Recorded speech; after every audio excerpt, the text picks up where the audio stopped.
Oh, great. I'm going to leave my glasses on then. Me What's too. up, Kingdom of Rock? This is Matt Gibson. We're live today with an incredible guest. I'm very excited. Mike, as usual, Mike Michael Melinda. Melinda. Yeah, Michael Melinda is our I'm always my new co-host, Adrian Belew from King Crimson.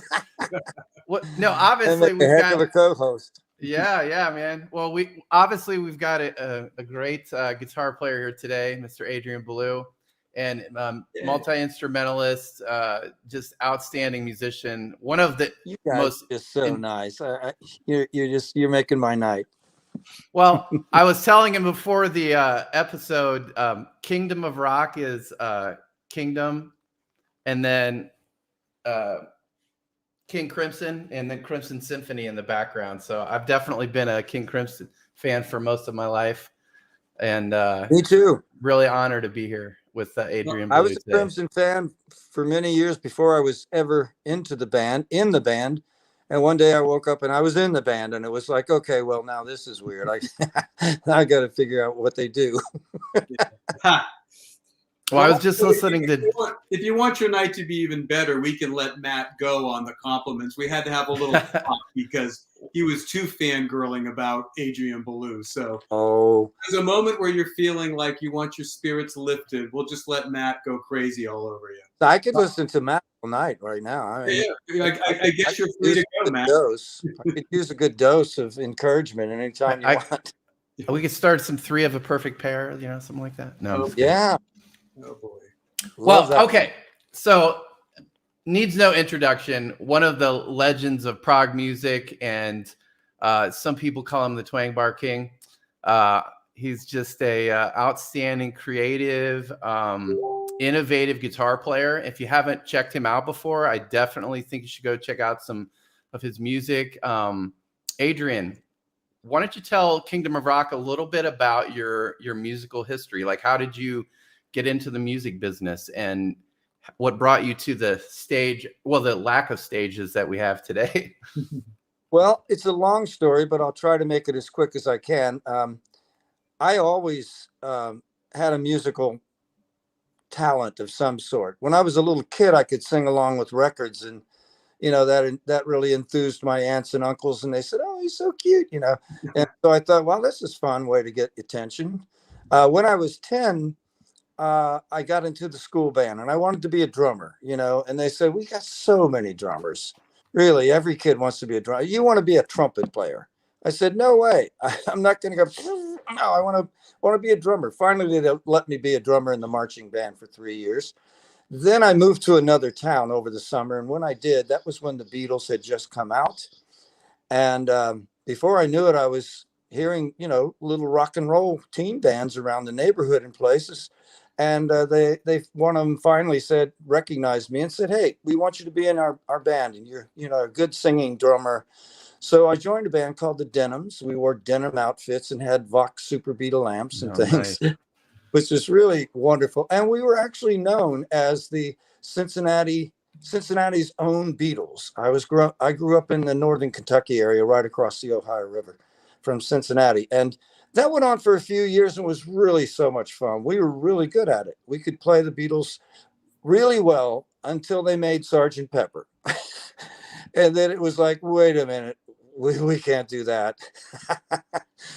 Around that time, in my junior year in high school, I got sick. For 2 months, I had to stay at home, be inactive, not play drums. And so I borrowed a guitar. I had songs I could hear in my head. I couldn't explain them to anyone. So I thought, I'm going to teach myself how to play guitar so I can figure out these songs. Leaped forward. I got to be a guitar player from there. Many years later, age 27, I'm playing at a bar band in Nashville. Frank Zappa and his cohorts walk in after playing a show in Nashville, and they come and listen to us for 40 minutes. And he comes up to the stage, shakes my hand, and says, "I'm going to audition you. I'll get your name from the chauffeur. He knows who you are." About 6 months later, that actually happened, to my surprise. And for the first time in my life, I was flown on an airplane to Hollywood and ended up doing an audition with Frank Zappa. I failed the audition. There are good reasons for it. It was so chaotic. And I stayed around all day because I had nowhere to go, and they were going to eventually take me back to the airport and fly me back to Nashville. So finally, at the end of the day, around 5 o'clock or so, there was just me and Frank standing there. And I said, "Hey, Frank, I'm really sorry. No, I didn't do well, but it was so chaotic. And I just thought it would be different. And he said, "What do you mean?" I said, "Well, I just thought it'd be me and you, maybe quietly somewhere, and I could play the songs and sing them for you and show you that I can do this." He said, "Okay, let's go upstairs." We went upstairs, sat on his purple couch in his living room. We started the audition again, just me and him. And in about half the time that it took for the first audition, he stopped and shook my hand and said, "Okay, you've got the part. And here's what I pay. And here's the this and here's the that." And, a year-long handshake. And it was a life-changing moment, for me. I had, up to that point, I'd never played in an odd time signature. I had just been in cover bands. So it was quite a lot of work to catch up, to all these other players who were, they were players like Terry Bozzio and people like that who, could read dots on paper. So what happened, we had 3 months of rehearsals in Hollywood. And every Friday night, Frank would take me home to his house to show me what was coming up on Monday. So that way, when Monday, the next week started, everyone else would get their little sheets of paper with dots on them, and I would already have a head start on trying to learn things by rote.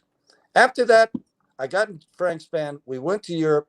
David Bowie was standing on the edge of the stage one night, asked me to be in his band. Then in Madison Square Gardens, Talking Heads saw me playing with David Bowie, asked me to be in their band.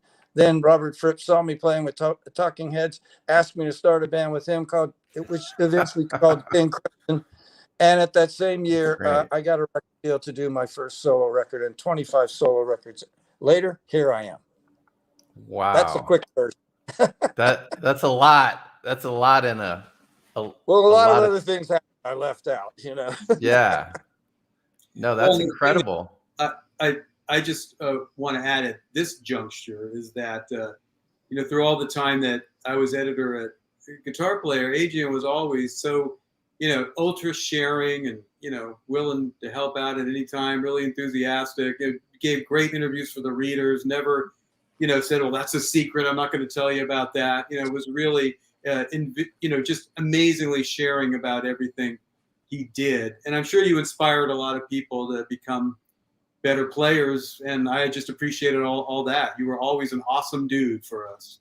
Well, and Guitar Player was a great supporter. I thank you guys a lot. I mean, it's reciprocal because, I know that a lot of people got to know about me. I've had it told to me many times by many fans. Yeah, I read something about you in Guitar Player, and I thought, I'm going to go get that guy's record. It sounds interesting. I didn't know. And then I had to go back and find out, oh, you played on Remain in Light. Oh, you played on the Zappa record. Oh, you were David Bowie. And then so they catch up through magazines like that, and they find, that's how information spreads. Now it's all done on the internet. But back in the day, in the 80s, that we're talking about, that was really super important. And I've always loved that Guitar Player did that for me, and I've always hated that Rolling Stone didn't. They never seemed to recognize anything I ever did. Well, okay, whatever. Well, we did have one of those little culture clashes between the modern media, social media, and the magazine. Because I really appreciated how much of a gentleman you were in this instance when I was reaching out to everybody who ever played with David Bowie after he passed to do a big issue of every guitarist ever played with David. And at that same time, our social media editor, who was like, 15 years old or something, did a story on the guitar players of David Bowie and left Adrian out. So there was a little bit of an email exchange between Adrian and I where it's like, it's not us, so yeah, okay. Happily we fixed it because you can fix digital. So we got Adrian up on the web where he was supposed to be. And, again, very gracious about giving us your time to talk about your tenure with David. But that's one of the interesting things to me about being in the music business, and I've been in it for, I think, 56 years since I started playing in my teen band, and I really never stopped from then. I played pretty much every every weekend and everything I could do in so many conditions. But when you've gone that long, you've gone through several generations of people, and they don't know anything about you now. So you always have to re-educate everyone in a way. That's what we're doing right here, to let the younger folks who are watching this right now realize, oh, this guy was part of that, and I really like that. And my dad mentioned that to me. My brother said this, and it's like a re-education program all the time to let people know. Especially since most everything I've done, even though some of the things I was involved in resulted in hit records for people like David Bowie or, whoever you want to name, Paul Simon. I did 9 Inch Nails. I've done a lot of records that are very popular, but it doesn't necessarily mean that they know a lot about me, and they certainly don't know my 25 solo records yet. So yeah, that's what this is about. We'll get to the solo records and that, but I wanted to also ask, because I think, you're kind of an alter of sorts about, being your own person and following your own direction. And, so many players, especially, well, I mean, I guess it's gone on even back in the 60s, but what I've always admired about you is, you fit into everything, even though you're kind of on the outside, you're you. You're all you, and then you fit into Talking Heads or David Bowie or Frank Zappa or whatever. And did you initially, especially coming from cover bands where you're trying to, copy someone else, you went so far afield of that discipline, let's say. And was there a moment in your career when you went, this is how I'm going to play? And it just became apparent that you were going to hold tightly onto that personality? No, I'm just, the Belews are stubborn people. It's always been said about my family, honestly, that we're a bunch of stubborn people. I'm just stubborn. I have my beliefs and my ideals about what music is supposed to be like. And I think the reason I've been able to go from, say, playing with Paul Simon to, I don't know, Tori Amos, and then on to 9 Inch Nails is just because I understand music from a different viewpoint. I'm about sound more than anything else. It's not about notes, and it's not about scales and none of that stuff. I'm self-taught, but you can play me something and I will probably have, I don't care if it's a, country song or whatever. I could probably come up with 3 ideas pretty quickly. And, maybe they'll be wrong or maybe they'll be a bit obtuse, but it hits me. When music hits me, I already understand it from my own perspective. And I've never wanted to dilute that by trying to be something else. There's been a period when I started, of course, I wanted to be a rock star. I wanted to be the Beatles. And gradually over a decade or two, I realized, well, that's not really going to happen for me. I'm something else. And I have to tailor my life, my output, my dreams and things to that. And if you scale your life that way, you can maybe have a long-term career. If you try to do way more than you're capable of doing, or you spend more money than you're capable of earning, then it's not going to work out. The other thing I learned early on from Frank Zappa was to take control of your own career. Anything you do in your career, any money you make or anything like that, put it back into your career. He was the guy that showed me that, well, I take all the touring funds that I get when I tour around the world, and I'm putting together a studio so I can own a studio, because that's my business. I make records. So I did that myself in 1992 when the ADAT revolution happened and it became affordable. I said, rather than paying all this money that I'm borrowing from record labels, maybe I'll make my own record label and buy my own little studio and go from there. And that's what I did. It was way ahead of the do-it-yourself curve, but it worked out.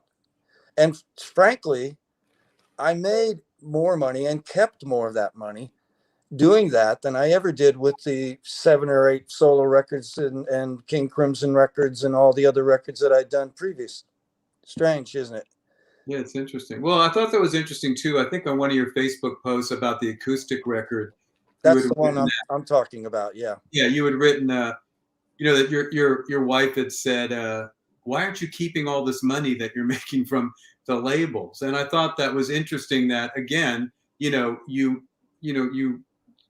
put your career in a position where it's like, with I'm obviously learning from Frank and your own, but I think today it's even more important because we have streaming. Matt and I have talked a lot about this, where musicians are really getting cheated for the most part on that. But a lot of musicians just kind of, I don't know whether it's promo or ego or just not having the right business sense, but they just gleefully watch themselves get, their music get kind of undervalued by this. And so when I read that post, it was like, oh man, that's so relevant even today, even though it changed, your position on the business years ago. It's more relevant than ever. And part of it, I think, is musicians, artists, people with a strong creative bent are not usually very good business people. I'm not. I suck with money, so they don't give me much of it, but I get my allowance. But what I'm saying is, my wife, when I first met her, she was fresh out of college, getting her master's degree. She didn't know anything about the music industry. She wasn't involved in it in any way. And she just saw it for what it was. She said, what is this? People take 20% off the gross before you even get anything. That's never going to work out. And, what can we do with this? And she just was a very practicable girl, still is.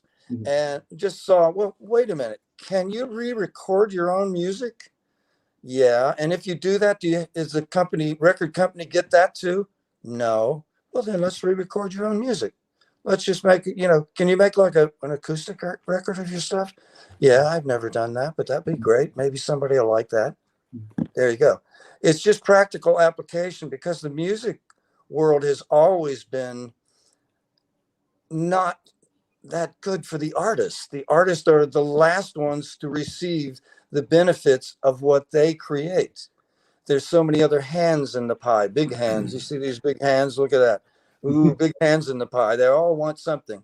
So you kind of, this day and age, though, it's already working out that kids, young artists, can do it all themselves, and they get the rewards, but they also have the load of doing it all themselves.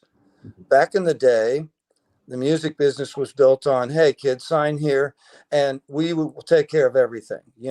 We'll do the videos, we'll do this, we'll do that. And they did, but they took a premium for that. And then you'd come home basically, not much money, and maybe you'd even be in debt. The first tour I ever did of my own for solo records was this Twang Bar King record, my second record.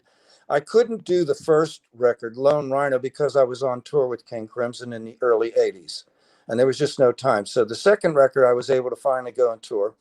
I did a tour around the United States for 5 weeks. I hired an ace band, players on the record, and also a great drummer named Larry London, who is a very famous Nashville studio drummer. Everyone got paid. The hotels got paid. The gas bills got paid. Everybody had a ball. And I came home and my manager said, you owe me $36,000. And I'm like, how did that happen? Well, that's how it goes. We earned, I think, a few $100,000, and I came home with nothing and owed money. That's around, not too long after that, Martha, my wife, entered my life and said, so let me see, you don't make money on touring. You don't make money on records. How do you make money? I know it really. It's not always about money. Let's forget this. Art is art, and creativity is creativity. Music is what it's all about. Music is everything. But in order to live in the business and thrive in it, you have, these records don't get made for free. Touring doesn't come for free. These things are part of your life, and you have to figure out solutions like we had to do. And that's why I think, in a way, that I've had a pretty good longevity here. I've never had a hit record, really. Oh Daddy was not much of a hit record, 51 on the charts, but I've managed to figure out, by doing a lot of different things, different streams of income, how to stay in the business. And I'm still here today. Yay. Do you still I'm not going anywhere, because I got so much. The funny thing is, I was writing Robert Fripp not too long ago. We were talking about something, and I said, you know, the thing is, I can't stop. I think he might stop. I can't stop. Why? I've got so much creative juice going on. I wouldn't know what to do with myself. So as long as I've got that, and that means I have something new to offer, hopefully, I'm not going away. Do you? Oh, yeah. No, please don't. Let me ask you this, Adrian. When you Coca-Cola, by the way. Oh, when you start a project, do you? How much do you look at the economics of what you're doing? Like speaking to like other artists that that are coming up, like how much do you look into the economics of a project when you start it? Well, I'm a different case than most people because over the years I learned to do everything myself. First of all, around 1992, when we're talking about, we formed our own little record label called Adrian Belew Presents. I borrowed $30,000 and bought my first board and pieced together my own home studio and started recording my records at home and got better and better at that. And the equipment grew and so on, just like Frank had suggested. Meanwhile, I decided, well, I'm going to just play everything because I really enjoy playing everything. It's a big challenge, and I feel like I'm good enough to do that. If I'm not good enough, I'll get someone else. But so out of my 25 solo records, so the 25th one is coming out next year. Probably 19 or 20 of them, I've played everything on the record, done everything on the record, produced everything, wrote the whole record, and even did the artwork and design for the covers. So in other words, I took everybody out of the equation because I said, if I can do all this stuff, I don't get paid, but I don't have to pay anyone else. So I make a record and it really costs me, whatever it takes to have a studio. That's minimal. You don't change the gear that often, but it's, there's some maintenance costs and all that. But my main cost is just paying an engineer. I like to have an engineer. I like to have one other person with me doing all the changes of mics and this and that and the mixing with me and stuff. I like to have another set of ears and thoughts maybe, but at least ears and hands, so I'm totally free to just be creating. If you have to stop in the creative process and go over and plug a couple mics in, who knows what you lost there. You were thinking something, you were on a roll, and then you had to stop. So that's all it takes for me. I do everything else. I love creating the artwork and I love doing everything myself on my solo records because of two reasons. First of all, it gives you, the fan, a complete picture of what I'm trying to accomplish. And it's more like, I look at it like a painter. You don't have 5 guys doing a painting, you have one. But the other side of the coin for me, the second thing is I do have 5 guys or 4 guys or 8 guys because I play in a lot of bands. So to me, I can do everything on my solo records, but I also want to be in a collaborative effort with other people. And that keeps it all balanced for me. I think if I was doing one or the other, I wouldn't be as complete as I need to be. So I kind of balance it out. From the very beginning, when I started making solo records, I was in King Crimson at the same time. And for the next 33 years that went on. And then, I had a power trio while I was doing solo records and so forth. I've never stopped that pattern of trying to be one foot in this world and one in the other. And that way you can cover a lot of ground because the personal stuff is what you put on your records. And the stuff that seems to work for a group of people, and maybe you collaborated with them in doing it, that's where that material goes. Yeah, makes sense. Well, when you're collaborating with the level of musician that you've obviously collaborated with, it must be, I mean, is it a strange thing or is it just like an explosion goes off and everybody's just throwing ideas back and forth? Or, I mean, how do you kind of manage that level of, when people like yourself are that high on the creative bent, what's it like to sit in a room and come up with stuff? Because I think a lot of people in the Kingdom of Rock listening, probably aren't going to have a chance to sit with a Frank Zappa or a David Bowie or even know what it's like to have someone burning that brightly, and getting a creative collaboration with them. Every single one of them has been different. It depends on the situation. When I first started, I was with people like Frank Zappa, David Bowie, the first time around with David, and then Talking Heads, and they had hired me as a sideman. So I wasn't in a position to be making a lot of the creative decisions, but I put my own thing to it as best I could, and I tried to be faithful to what I thought they were asking me to do. As it progressed, and I first got into King Crimson into my solo career, and pretty soon I had a band. Later, I had a band called the Bears, and then I have had other things since then. When the collaborative stuff started happening like that, it depends on the situation. Again, it's different though. When you're in a band like that, a high level band, let's just take King Crimson for example, the '80s King Crimson with Tony Levin on bass guitar. It doesn't get any better. Bill Bruford, my favorite drummer in the world, Robert Fripp. My gosh, the ideas were flying around. You're right, like fast and furious, but it really kind of came down to one or two of us harnessing those things. And the two of us were Robert and I. So we would eventually, the way it usually happened is we started off, Robert and I, quietly. We had electric guitars, but they weren't plugged in. And we'd work together for 3 or 4 hours every day on 3 different ideas. And we'd progress them every day and 4 or 5. And at some point, Robert would say, is this something you can turn into a song? If it is, take it away. And I would do that. I think I can make this one a song, but this one, no, this is an instrumental. I don't see singing on this. And if it was an instrumental, Robert Moore took that was his thing. If it was going to be a song, it was completely handed over to me. Write the melody, write the chord changes with what we're doing, and write the words. It was a pretty big, heavy load on me, but it worked out. And then when we felt like Robert and I had enough material, we would get the whole band together. And it was usually expensive to do that. So we had to wait, until we had enough stuff. Because, we 2 of us lived in England, 2 of us lived in America, none of us lived in the same city. So it was a bit expensive to even get together. When we get together, we had all these ideas. And that's when Tony and Bill would start affecting those ideas. And we'd start rearranging them, and we'd start, other people would be collaborating. So it was a long process. It took about 2.5 years to make a King Crimson record in general. The last part of the process was we had enough material. We can go and play a show with that material and see how it's working out live. And then finally, we know what to do. We go in the studio.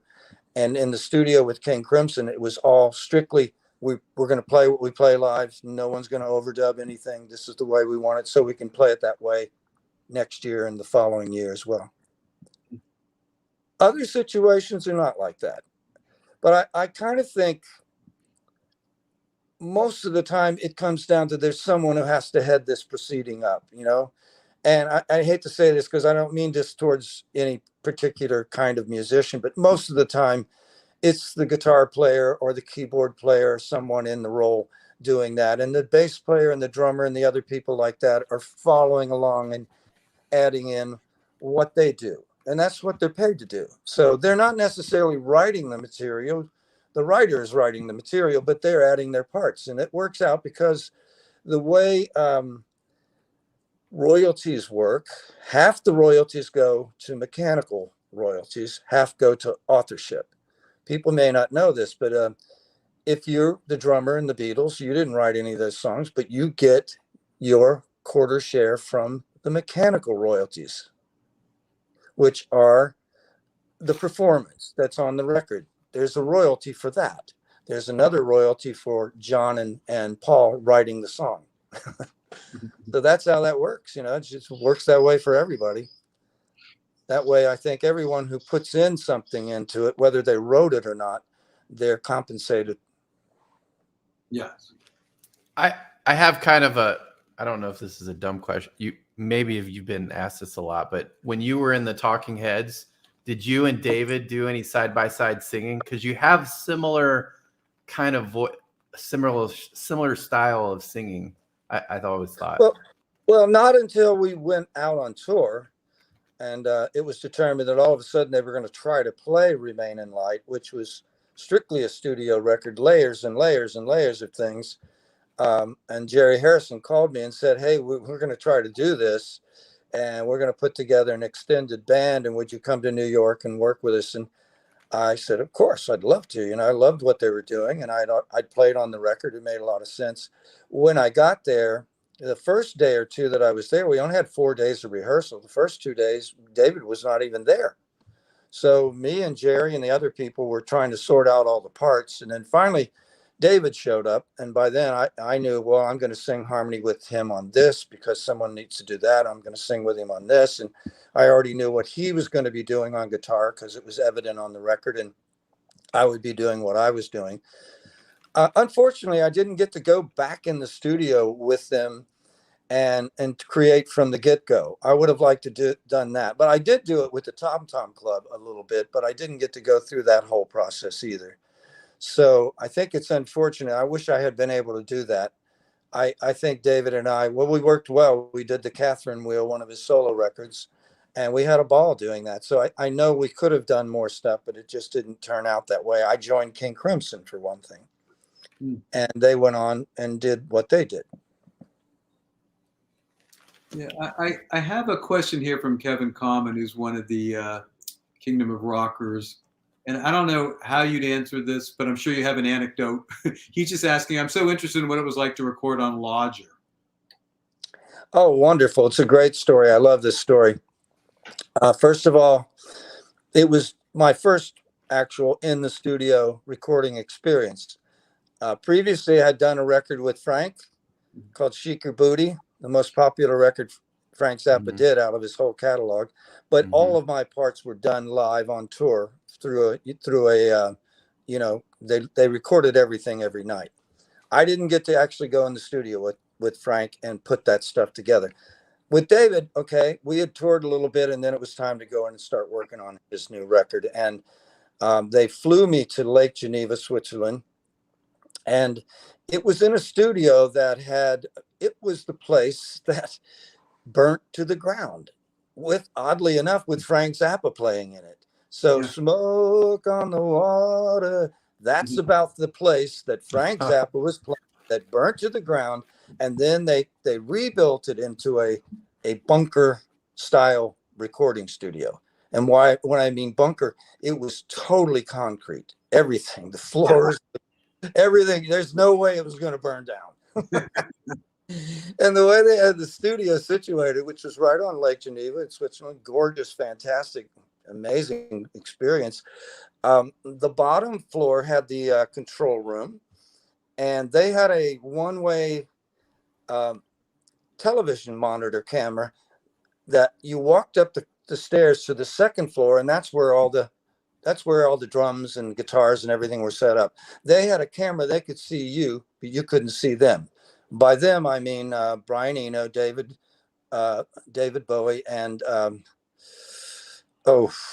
sorry, I forgot his name. Anyway, three people in the studio. And when I got there, they had already had the band come in, and they had started a bunch of tracks. So there was, I think, maybe as many as maybe 20 tracks. And they were gone. So it was just me and Tony Visconti. I'm sorry, Tony. Tony Visconti was the producer along with Brian Eno. And so they said, okay, well, here's what we want you to do. We want you to go upstairs and put your headphones on, and you're going to hear a click, the drummer, and you start playing. Can I hear the song first? Oh, no. I can't hear the song first. I said, oh, no. We want to get your accidental responses. I said, well, can you tell me what key it is? No, get your butt upstairs. I'm like, what? So I go up and I put my headphones on, and the song was started. I try to figure it out as it was playing, and try to figure out what to play in it. And they'd let me do that for 2 times, maybe 3. And then you go, okay, he knows it now. He knows where the chorus is coming in. Okay, forget it. Now we're done. Then they would go back later and they would take their favorite accidental bits that I played and put them together as one guitar track. So impossible guitar tracking. And I guess they had done a little bit of that with Robert Fripp on the Heroes record, the previous record. and it worked out. So they really enjoyed this idea of doing a comp track of guitar playing. And so one time I came down the stairs and I heard them laughing in the recording room, on its control room, and I walked in and I said, "What are you guys laughing about?" And they said, "Well, we did the same thing with Fripp, and we thought that what he played would be impossible to play. But when you joined David's band, you didn't know that. And you were so stupid, you figured out how to play it." I love the fact too. It's like, oh, he knows where the chorus is now. Let's stop. You're done. Yeah, that's it. No, once they thought, he knows something now. No, you were done. And it wasn't at all the way I thought records were made. Naturally, I'd studied a lot of recordings and read every book about how the Beatles did this and that and so on. But it was surprisingly cool. I liked it, but I never made another record like that ever since. It was probably a Brian Eno thing, I would imagine. There were some things we did where Tony Visconti, who's a good arranger, had written out things. There was one thing that we played. I played mandolin. We did 9 tracks of mandolin, but a lot of it was the accidental response stuff, and they were going to call the record planned accidents, but then they changed it to being larger. That was my first recording session.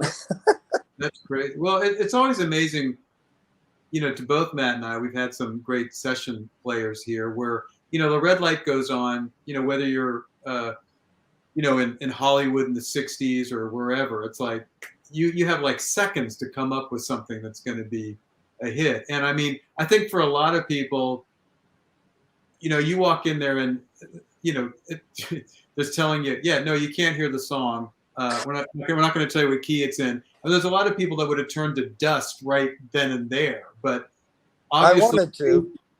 Yeah, but you didn't. And I mean, I think that's amazing. When people talk about great musicians or great guitar players and they talk about the studio cats and kittens, they sometimes forget about that the technique was one thing, but having the balls to be able to just jump in there and have an idea immediately is an almost magical talent. And it works. And, I'm not really a studio musician, though I've played on a lot of records, especially at that point. This was my first record. I could hardly call myself a seasoned studio musician, but I just heard what I heard and thought, oh, okay, what about this sound? Oh, what about that? I was just hurrying through my catalog of things I had to offer. Back then, I only had a pedal board that had 7 on and off switches. So the most I could have was, a few different sounds. But I was able to try and figure out certain different parts. And when they put it all together, it did make for some impossible sounding guitar stuff. When you're listening to something like Red Sails or Boys Keep Swinging or some of that stuff, I Am a DJ, and you think, what is this guitar player doing? Well, he didn't really do that the way you hear it. With Talking Heads, it was different. When I did Remain in Light, it was totally different. I went in the studio room by myself again. They would play a track and play whatever you want, Same with 4 records I did with Trent Reznor. Same thing, Here's something. What do you think? You got any idea for this? Yeah, I've got 5 ideas. Okay, go in and play them. And then they sort the stuff later. They sort out what they liked and didn't. And most of the time, back in that period, when I would do records with people, I could see them in the control room and see that they're all animated. Oh my God, they're talking to each other. Oh, listen to that. I can see that they're excited. So it excites me, and then I just keep going. So have you ever been ticked off about a producer's choice for like guitar parts before? Has anybody ever like really just stepped on it the wrong way? Only once that I can remember, and that was the Tom Tom Club record. I'll give you a little background. I was already, deeply embedded in the Talking Heads. We were working on a year-long tour for Remain in Light when Chris and Tina, the rhythm section, said, hey, we'd like you to come down to our place in the Bahamas. There's a recording studio right there called Compass Point, and we just want to work and see if we can come up with some material. We maybe go in and record a couple things. Maybe it'll be a record. Maybe it won't. We don't know. We're not planning on it. We just want to, So I did that. I went down for 2 weeks and I started a lot of things with them and recorded things with them. And I did some stuff a lot of stuff on guitar, which later on, I think some of it was turned into the melodies they sang. So that's why I figure I should be a writer in that. I wasn't at first, but later on they corrected that. But their producer was a young Jamaican guy named Stanley. And he played on Genius of Love, which is great. Fantastic part.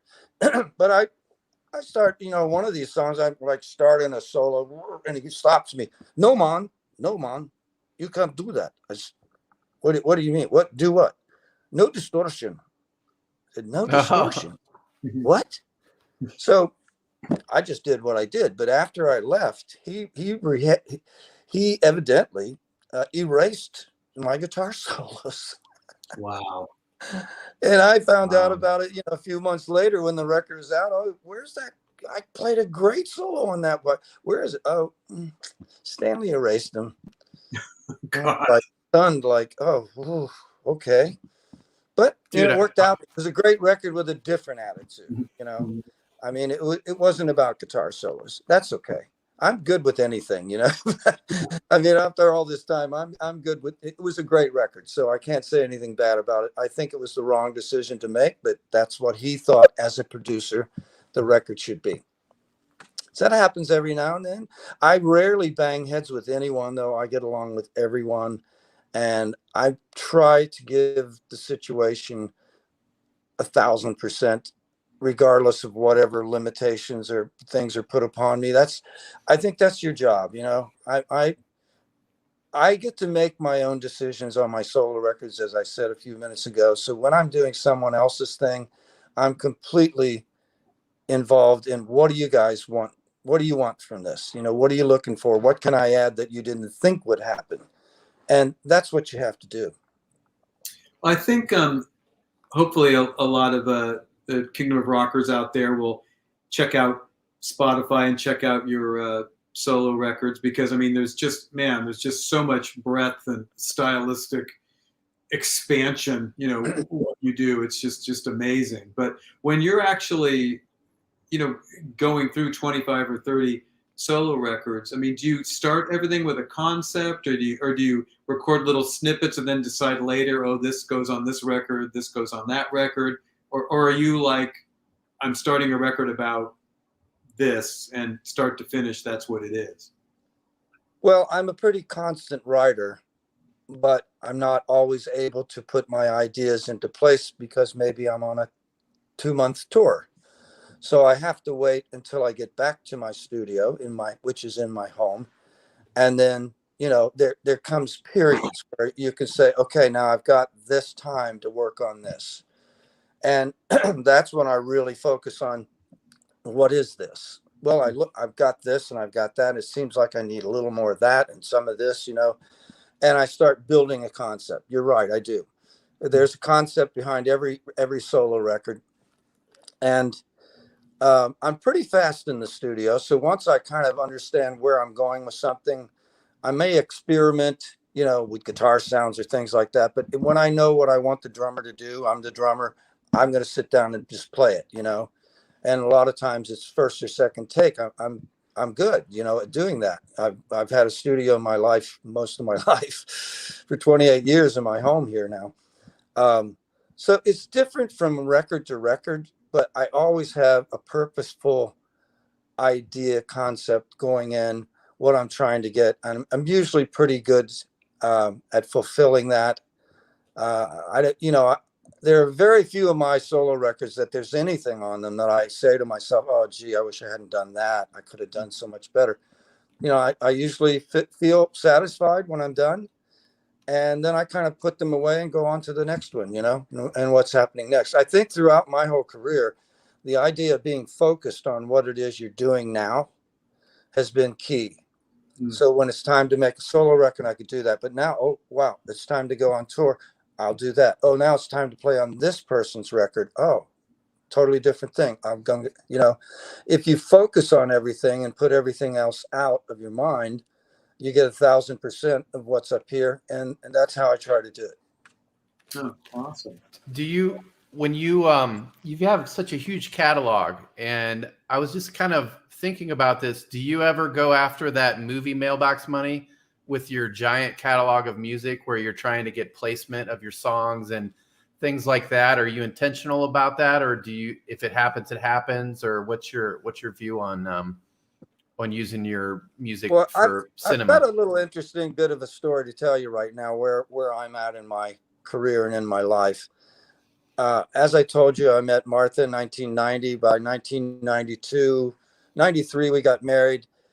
And then she became more active in my livelihood. And eventually within about 10 years, she started taking over all the business, and she was learning as she went. Well, that whole time, we've basically been a two-man operation. I mean, we're as ma and pa as you get.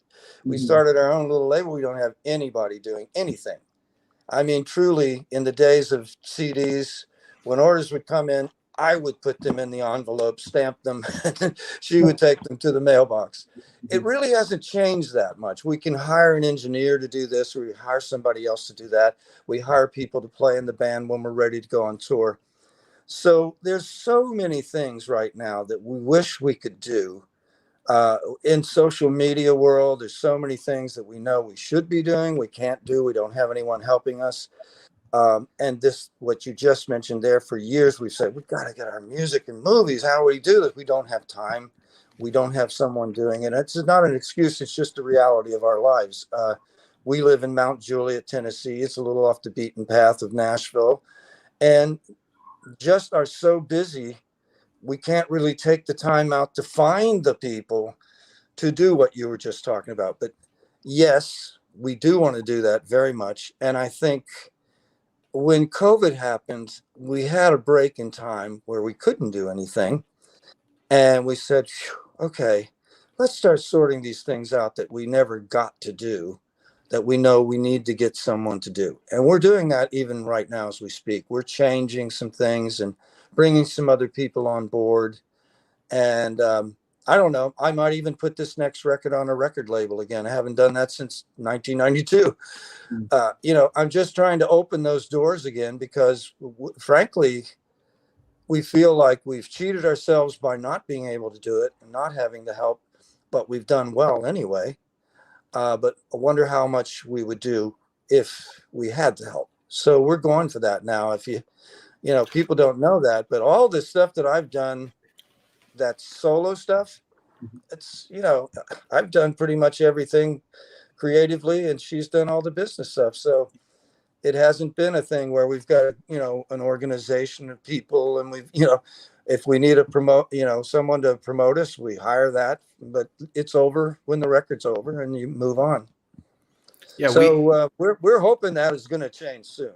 Well, we had a guy on here, an acoustic guitar player that is making 6 figures a year with streaming acoustic guitar songs on Spotify. But the magic sauce that he had is when he wakes up in the morning, his job is to get put on playlists.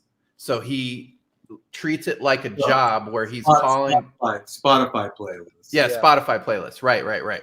So if you could have somebody that was interested in your music that would do that for you for film, maybe you could get a placement because you have a huge catalog, Well, the thing we learned from that guy too, just to clear, because it kind of pissed me off immediately. It's like, you're making 6 figures on Spotify. Nobody makes 6 figures on Spotify. So it's not music. He's selling a lot of merch. He's selling lessons. He's using the Spotify community to sell other stuff, which is the way you make money. But it's not really music. But I would think, man, you did a Pixar film. It's like, is the industry changed so much that people aren't knocking on your door all the time to have you do film soundtracks? It's the funniest thing, Michael. I can't still get my mind around this. I did the Pixar film. It took 3 years to do a 6-minute film. I loved it. It was a great challenge and great. I loved the people. They were so great. Pixar, moves very, very slowly. And Andrew Stanton, the director of so many of the movies, said Pixar's glacial. That's what he said to me, and he's right. So I didn't work all the time on the 3 years, but we finished it and put it out, and I just thought it was so great, and I loved it. And then we won the Oscar for that movie, my first film score. And I met the executives at the premiere of the film of Disney and Pixar, and they all said what a great job I'd done. And they said, we understand it. It's a movie that doesn't have any vocals, so the music is actually more important, and we really respect what you did. Thank you. I'm all right. Yeah, I'm in the movie business. No one has ever called me. No one. Not one single call. That is a weird thing. I mean, I'm going to cry for 2 seconds here. When Guitar Player got bought in 2018 and I got laid off, I figured I'm going to be fine. Everybody knows me. The phone's going to ring. The phone never rang. Mm-hmm. It's weird, but it is weird to meet with business people who can flip the switch, and they obviously love what you did, and it won an Oscar. It's befuddling to me that they wouldn't go back to the well. I'm still scratching my bald head over that one. I'm like, what the heck happened? Where I thought, for sure. I mean, I was suddenly in bed, if you want to use that term, with these people.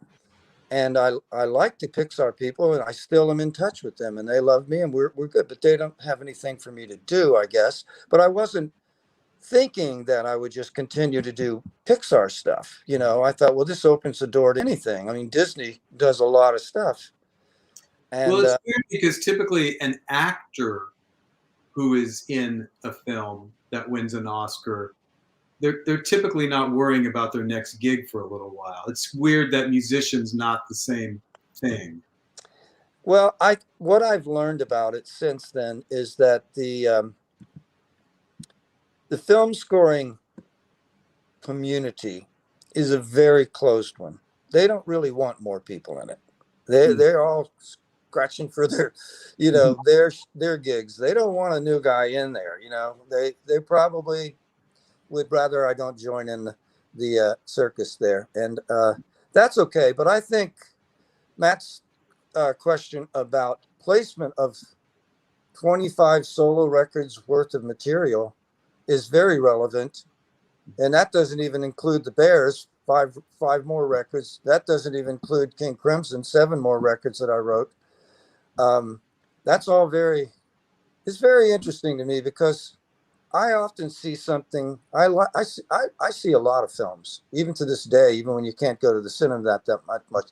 I go to see a lot of films, and often I think, right there, man, that would have been great for this moment that I have on this record. Why does no one know that it exists? But I'm not going to complain about it. I just keep moving forward. I can't stop. Well, like you said, I think if you have people helping you, because if I or a lot of the people out in the Kingdom of Rock, or Matt or anybody, we're not Adrian Belew. If I'm trying to get my songs licensed, I'm going to be pushing a rock up a big hill. You'd like to think if you have somebody to help you, and you've got your name, obviously, and your catalog, which is massive, that somebody would go, oh, duh. Yeah, sure, we should license some. It may be right around the corner. I'm starting to reach and finally find some people that are talking about that, and talking about re-releasing my entire catalog on vinyl and things like that, which are things that, but I'll tell you what, when you raise a family, you have a studio in your home, you're touring around the world constantly, it's you and your wife doing all the work. It's a bitch. Yeah. I mean, I love it, but at the same time, I always feel like, can somebody help me, please? Yeah. Well, I don't. The way it is, I don't want to, kneecap you at all, because in the beginning of the show, when we were in the green room, you had mentioned there was some stuff coming up that you might want to talk about. So before we run out of time, Yeah. Is there anything you want to share with the community? Well, the first thing is I want to tell all my fans that I know they've been waiting and they know about this, but I have my 25th solo record, which is a big deal to me. I don't know. It's some sort of watermark. Once again, I played everything. It's 12 new songs. And I honestly, am not just saying this to promote it. I think it's one of the best things I've done. It was made during COVID, so I didn't have any distractions. I wasn't thinking, oh, in 3 weeks I'm going on the tour or I'm going to do that. No distractions, just me and my engineer. And I'm really, really happy. I even practiced to play things before I played them. Some of my best songwriting. It's not out. It's been done for a while. I did the digital artwork. It's all done. It's all mastered and ready to go. But there's a reason why I can't put it out. As you probably both know, touring is how you sell records, period. If I put this record out tomorrow, it would be done in 3 days. I would get what we call the low hanging fruit. All my, my fans who are the heavy duty fans would all buy it right off the bat, and that would be it. So I've got to wait until I've put together next year's schedule for touring, and that's going slowly too. Strangely, a lot of the buyers and a lot of people who are out there in the booking world, they've got, they're like this. I don't know, with COVID, maybe, we don't know exactly what's happening, And of course, on top of that, you have the other thing that's going to happen. Everybody's going to want the gigs. Everybody's going to want to play in 2022. Every gig is going to be called for by 50 different people. That's even a problem for someone like me to deal with. But I think those things will get worked out too. So I'm confident that all this stuff will happen. It just isn't. It's funny, when I was going to do this program, this podcast with you, I was thinking, they're catching me right at the time when nothing's really ready yet. I can't say much about the record. No one will have heard it. I can't talk much about the touring. It's not happening yet, and so on. But all that stuff are all those things are coming soon. I just want my fans to know that, and want them to know that, I'm certainly not sitting around growing moss on my head. I'm working hard and got a lot of stuff. I probably got a second record I'm going to start. I have 17 songs already.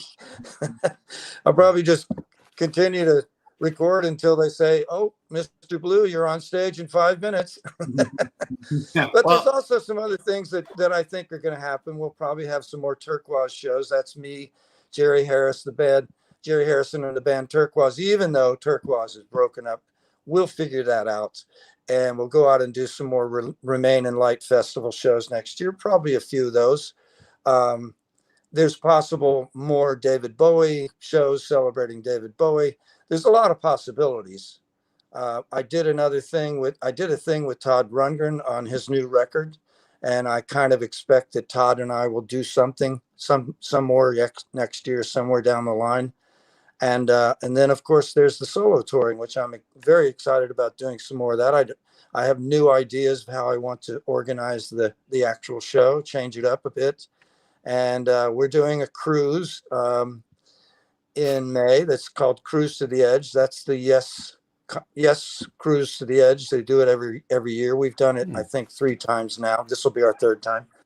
And we have continued to do our band camp that happens every August. We being me, Tony Levin, and Pat Masalato, all 3 from King Crimson. We do a camp that lasts 5 days, and it's called 3 of a Perfect Pair Band Camp. It's fabulous. It's just, I can't even tell you how great it is. I want to go to that. And you're also wonderful. And the Gizmodrome live record just showed up on my news feed yesterday too. There you go, another thing. See, so there's a lot of there. I've got a lot of fishing rods in the ocean out there, but none of them are set in place yet. They will be. And I look forward to doing all this stuff. I can't wait to get out in front of the audience. I love my fans so much. I love our shows. There's an energy that happens there that is so incredible to me. There have been times in my life when I've gone on stage and just felt like I don't know how I'm going to do this. I've got the flu. I don't know how But as soon as you walk on stage, the energy that comes back at you from these wonderful, loving fans, you forget all about that. And you do the best show of your life, and you come back at the end, you go, "What? Wait, didn't I have the flu?" Well, I look at when you go out on your solo shows, I look at the gear that you have on stage typically. You know, when you came by, I think the last time I saw you was you were at Slim's, San Francisco, which sadly no longer there. But there's so much there, and you got your little seat and you spin around. It's like, I don't even know how you do that stuff. It's like, what the hell's going on there? The seat that spins. It's called a swooper. Yeah. You want to go look at it online. Have you ever seen that, Matt? Adrian literally has, it almost looks like a small city of gear behind him. I'm getting that to be less and less. And just to say briefly, when I signed on to do some festivals with Turquoise, Jerry Harris and I doing Remain in Light 40th year anniversary, I realized, wait a minute, these are festivals. I don't have all day to get my gear in and set it up and properly and sound check and do all this. I'm going to have to go a different way. So I took my gear down to the least amount that I had, which is really basically it's an Axe-Fx. And I realized that, well, normally what I've been using are Parker Flies, the Adrian Belew Parker Fly, and I love the guitar more than anything you can imagine, but it is a MIDI guitar, strictly a MIDI guitar. There's no phono plug. You can't plug it into a guitar amp. Oh, so wow. I said, I didn't know that. Now, not only am I going to have to change my gear and get it down to be something you can go on stage and have it working in 2 minutes without a sound check, but I'm going to have to change guitars. So I went to the Fender custom shop people, told them my problem, and said, I'm ready to play some Strats, you know. I need a couple things, you know. I need them to be like this. I need them to have a sustainer. I need them to have a good tremolo and stay in tune and blah, blah, blah. And they said, yes, we want to do it. And they made me 2 beautiful Strats. I think there's a third one maybe. And we put this wonderful new tremolo that I had found at the NAMM show, the last NAMM show, right before, I mean, literally a month before COVID struck. I saw it at a booth, and it was called Vega Trim. And it was just by these, you know, a couple Spanish guys standing there, young Spanish guys. And that's on the guitars. Then we also have the Sustainiac on the guitars, and they play really well. I sent them my Parker Fly. They couldn't make exactly that. It's a different way of making guitars, but they got pretty close with it. And we put on some real special paint jobs from current cars that are out there. There's a Mazda red soul paint on one of them, for example. So they look really sweet. And I want to go back to the story about the NAMM show. I walked up to I had a friend of mine with me who was taking pictures of everything I was doing. And he would always sort of go up and say, hey, I've got Adrian Belew here, you know. And we'd start talking about, hey, you know, I'd like to try your pedal or whatever. So it happened that we did that with the 3 Spanish guys. I guess there were 3 of them. And he walked up and said, hey, got Adrian Belew here. He's really interested. He's looking for a new tremolo for his guitar. And the guy's like, okay. So, you know, so I sit down and I start playing with it. And I'm like, oh my God, this is the one. This is great. This is what I've been waiting for. And they just looked at me like, okay, well, let us know. And I'm like, wow, that was bizarre. Every other booth I went to, here's 6 pedals. Here's this. What do you want? You know, they give me everything. It was so sweet and so wonderful to be appreciated like that. So the next day, we were walking back through the NAMM show, and we go by that booth again, and all of a sudden they run out and they grab me. Come, you know, we want to show you. And I said, they Googled me. Yeah, they Googled you on the internet. Right. Nice. Well, and they were sweet. They were so sweet. And of course, from that point on, you know, yes, we've got the Vega trims, and I completely tell everyone, check them out. They fit perfectly on a Strat. You don't have to do any routing or anything like that. I'm not trying to make a commercial for them, but they are one of the best tremolos. They're really well in tune, perfectly actually, and they could pull them up, push them down. Lots of spring. The the tremolo, you push it in and you use a screw and it holds it in place wherever you put it on the guitar. It stays here, it stays there, whatever. It's really perfect. And I think less than $300. There you go. I don't make a penny from saying that, folks. I'm just trying to help you guitar players out. We all appreciate that. Tremolos are, good tremolos are hard to find sometimes. They really are. And the Twang Bar King would know, right? Yes. But I would feel journalistically remiss if I didn't ask you on the Fender Custom Shop Strat, are you still putting MIDI capability in those, or is it just quarter-inch? No, I wanted to make it just a straight-on Strat. Okay. We may decide to do some of that later, but I figured, well, I already have my Parkers when I need that. So I didn't really need that. What I wanted was something simple, just like the gear. I've simplified the gear. It's in one little box. It goes up in 3 minutes, honestly. And even I can do it. So it's, even a child can do it.